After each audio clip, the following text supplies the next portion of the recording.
আল্লাহু আকবার।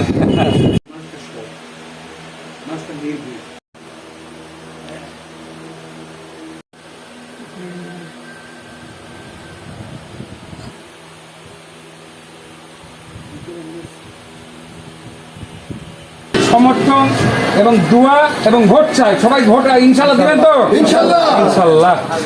ঘাট এবং এমনও আমরা সেবা দিছি, মানুষের ক্যান্সার, মানুষের কেমোর ব্যবস্থা করেছি, ওপেন হার্ট সার্জারির ব্যবস্থা করেছি। আমরা মাদ্রাসার মাধ্যমে সেবা দিই। আমরা রমজানের সময় মানুষের আপনার রোজা 1 মাস রোজা করার জন্য একটা প্যাকেট চাউল বা চিনি বলেন, খেজুর বলেন, সাবান সোডা বলেন, সব কিছুর ব্যবস্থা আমরা করি। আমি বিশেষভাবে প্রত্যেকটা সময়তেই আল্লাহ পাক আমার মনে এমন একটা জিনিস দিছে যে আমি উন্নয়ন করতেই পছন্দ করি, আর আমি কল্যাণমুখী কাজ করতে পছন্দ করি। আমি এটা জানি যে ধর্ম শুধু নামাজ কালামের মধ্যে সীমাবদ্ধ না। মানুষ যদি কল্যাণকর কাজ করা যায়, মানুষের যদি ফেসনা ফেসাদ মিটানো যায়, মানুষের যদি ভালোভাবে সেবা দেওয়া যায়, তাহলে আল্লাহ পাক সেটাও ধর্মের সামিল হিসাবে দেখে। আমি এটাও একটা মাথায় আমি রাখি যে আমরা যদি ভালো কাজ করি, নিশ্চয়ই আল্লাহ ইহকাল পরকাল 2 কালের জন্য ভালো রাখবে। তা আমার একটা চাওয়া যে মানুষের আমি সেবা দিচ্ছি, নির্বাচিত না, আমি কিন্তু চেয়ারম্যান না, কিন্তু বাট আমি চেয়ারম্যানের ওইরকমভাবে আমি নিজে মুখে বলা ঠিক না। আমি অনেক সেবা মানুষকে দিয়ে আসছি দীর্ঘ জীবন ধরি। আমি 40 বছর বয়সে সেবা দিচ্ছি মানুষের। 18 বছর বয়সের দিন আমি সালিশ দরবার দিই গ্রামের মানুষের।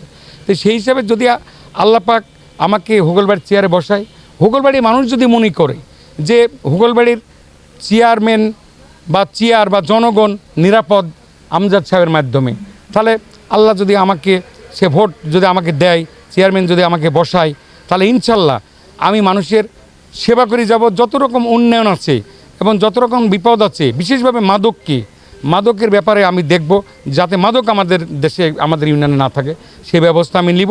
এবং বিদ্যা যেহেতু জাতির মেরুদণ্ড, সেদিকে আমার নজর থাকবে।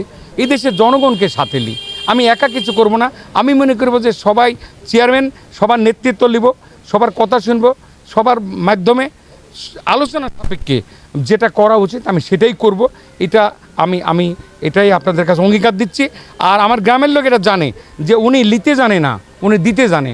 আমি সবসময় মানুষের যতটুকু পারি সাহায্য করি, কিন্তু আমার পক্ষে মানে এক বিন্দু আমি কখনো টানি না।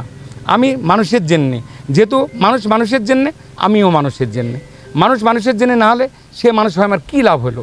এর জন্য আমি মানুষের সঙ্গে আছি, থাকবো। এবং আমি গ্রামের যে এই বাজার দাঁড়াই আছি, এ বাজার বলেন, এরম স্কুল 2-3টি বলেন, আমি অনেক উন্নয়ন এই দেশে দিছি। এটা ব্যক্তিগত উদ্যোগে দিছি। আমি এখানে পাশে আমার জমি আছে, দেন জমির পরে সবাই মানুষ করে খাচ্ছে আমার জমির পরে। আমি কিন্তু এই জমির কোনো ভাড়াও নিই। কেউ ওই আপনার করতেছে, ভাঙড়ির ব্যবসা করছে, ঘর তুলি, বাগান আছে, ওর ভিতর মানুষ ধরেন খেলা করছে, ওর শ্যামায় বসতেছে। আমি কখনো কারোর সাথে না করিনি। আমার নিজের জমির পরে নজর নাই, মানে অনেক টাকা পয়সার উপর লোভ নাই। আমি কেবলমাত্র আমার জনগণ কীরম আছে, কীরম ভালো আছে, কীরম কী আছে। এখন হঠাৎ একটা খবরের চমক জেগে গেল, আমি সেখানে দৌড়া চলে যাই। আমি প্রতিনিয়ত এই মানে গ্রামীণ বিচার যেটা বলা হয়, সেটা আমি 3-4টিকেরই আমাকে দরবার করা লাগে। এবং আমি সেটা নিঃস্বার্থভাবে করি, কোনো স্বার্থের জন্য করি না। মানুষে সম্প্রীতি, আমি যদি একটা বিঘ্ন ঘটে আমি তাদের মিলাই দিই এবং তাদের হাতে হাত দিয়া করে দিই, কুলাকুলি করাই দিই। এবং যেটা যদি কারোর মনে করেন যে সম্পদ লণ্ঠিত হয়, সেটা আমি উদ্ধার করে দিই। এইসব কাজগুলো আমি করি মানুষের জন্যে, এবং এটা আমি মনের থেকে, আত্মার থেকে করি। শুধু চেয়ারম্যান হবো এর জন্যে না, মানুষের জন্যে, তাই মানুষের সেবা আমি দিই। এখন জনগণ যদি মনে করে হোগলবাড়ির জনগণ এই মানুষটা পাগলের মতো সেবা দেয় আমাদের, এই মানুষটা আমাদের পাশে থাকে, তাহলে সেই ক্ষেত্রে যদি তারা আমাকে ভোট দেয়, চেয়ারম্যান বানায়, ইনশাল্লাহ আমি যে সেবা করে যাচ্ছি এ সেবা আমি এখন বর্তমান সভাপতি হয়েছি। এবং আমি আপনার দৌলতপুর থানা বিএনপির সাংগঠনিক সম্পাদক ছিলাম। আমি এই রাজনৈতিক জীবন এইভাবেই আমার জীবন চলছে। এবং আমি মানুষের মানে কেমনে সেবা হবে সেটাই আমি করে যাচ্ছি। দল করতে যাই, এবার আসেন, দল করতে যায় আমি 4বার মার খেয়েছি, কমপক্ষে 7-8-9টা কেসে পড়েছি, জেল খাটিছি। এবং আমার ঢাকাতে কাঁদুনি গ্যাস লাগছিল হালকা চোখে, যে মহাসম্মিলনে, এবং গোলাপবাগে আমি একটা পথসভায় আমি একটা বক্তব্য দিচ্ছি। সেদিন আমার গ্রামের লোক ফোন করলো যে এই বক্তব্যটা দিলেন যে ফ্যাসিস্ট সরকার পতন ঘটাবই, আপনার তো এবার জেলে যেতে হবে। আমি বললাম আমি যদি না বলি তাহলে কেমনে সরকার বিদায় হবে? এই অবৈধ সরকারটা তো বিদায় করতে হবে বিনা ভোটের সরকারকে। আমি সেখানে বক্তব্য দিয়েছিলাম এবং আমরা বিভাগীয় সম্মেলনে যাচ্ছিলাম খুলনায়। সেখানে আমাদের পথ মধ্যে যশোর 12 বাজারে আমাদের গাড়ি অ্যাটাক করি, আমাদের বেধুম মারধর করে। প্রথম মারটাই আমাদের পরে 150 মানুষের গায়ে ওরা মারধর করে, কারো হাত ভাঙা, কারো চোখে লাগা, কারো পায়ে লাগা, আমার যেমন হাতে লেগেছিল।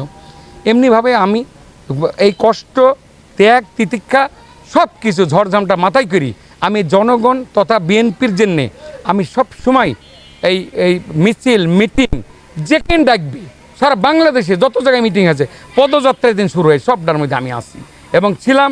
এবং আজও যখন মিটিং হয় তখন কিন্তু আমার শোডাউনটা ইনশাল্লাহ বড় হয়, সবাই জানে দৌলতপুর থানার লোক।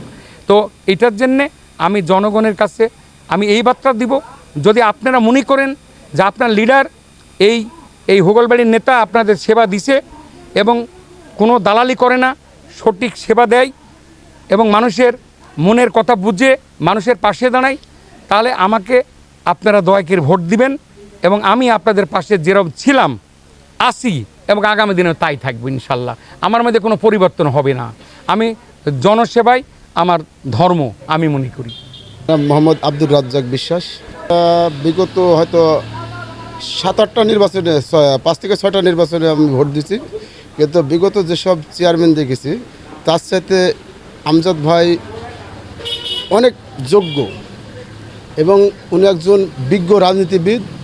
তিনি আমার দেখা থেকে তিনি রাজনীতির সাথে জড়িত হিসাবে তার জমি জায়গা অনেক কিছু সে বিক্রি করেছে রাজনীতি করতে যায়। সে অনেকজন তো রাজনীতি করে ব্যবসায়িকভাবে, আর উনি রাজনীতি করেছেন রাজনীতিবিদ হিসাবে।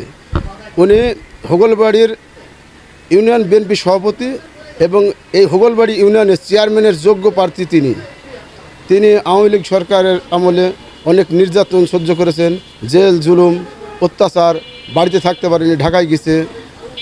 আরও তার গুণের কথা বলি শেষ করা যাবে না। এই টলটলিপাড়া বাজার ওনার অবদান। উনি সামনে একটা প্রাইমারি স্কুল আছে, ওটাও উনি নিজ গরজে তার অর্থ দিয়ে এবং তার জমি দিয়ে সেটা সে গড়িছে। তার বাড়ি সিডিজা একটা আনন্দ স্কুল আছে, সেটা তার নিজস্ব জমির পুরে উনি ওটা নিজস্ব অর্থায়নে স্থাপন করেছে। এবার মনে করেন হোগলবাড়ি ইউনিয়নের 70% লোক ওনার সমর্থন। হয়তো একটা মানুষ সবার কাছে ভালো হতে পারে না, 100 বললে এটা হবে না, 70% লোক ওনার পক্ষে। এবং আমরাও সাধারণ জনগণ চাই যে উনি এবার হোগলবাড়ি ইউনিয়নের চেয়ারম্যান হয়ে আসুন। উনি মাদকের পুরো 0 টলারেন্স বললে চলে। উনি মাদক, চাঁদাবাজ, সন্ত্রাস এগুলাকে উনি প্রশ্রয় দেয় না। ওনার যদি উনি চেয়ারম্যান হন তাহলে আমার বিশ্বাস যে হোগলবাড়ি ইউনিয়নে মাদক এবং চাঁদাবাজ বা সন্ত্রাসী এগুলা অনেক নির্মূল হয়ে যাবে। ওনার হুঙ্কার আছে, কিন্তু হুঙ্কার দেওয়ার যে একটা সেটা তো ব্যালেন্সটা তাকে প্রয়োজন আছে। উনি যদি চেয়ারম্যান না হয় তাহলে তো হুঙ্কার ব্যালেন্স প্রয়োজন করতে পারছে না। তাই ওনাকে আমরা চাই, আমরা হোগলবাড়ি ইউনিয়নবাসী চাই এবং টলটলিপাড়া গ্রামবাসী তাকে চেয়ারম্যান হিসাবে দেখতে চাই। আমাদের জোর দাবি এবং বাচ্চু মোল্লার কাছে আমাদের জোর দাবি। জনককে দিয়েছেন, তাকে আশা দিয়ে রাখিছেন, আর আশা দেন না। তাকে এবারকার নির্বাচনে আপনারা তাকে মনোনয়ন দেন। আমার জানার মতে ছোটোবেলা থেকে আমি তার চরিত্র, তার সাথে ওঠা বসা, সে একজন ভালো লোক। আমি প্রথম যে স্কুলটায় হাতে কলম ধরেছি সেই স্কুলটার তার প্রতিষ্ঠাতা সে, এবং যে মাধ্যমিকে আমি হাতে খুলেছি তার প্রতিষ্ঠাতাও সে। এখানে এই বাজারটা এই প্রতিষ্ঠাতাও সে।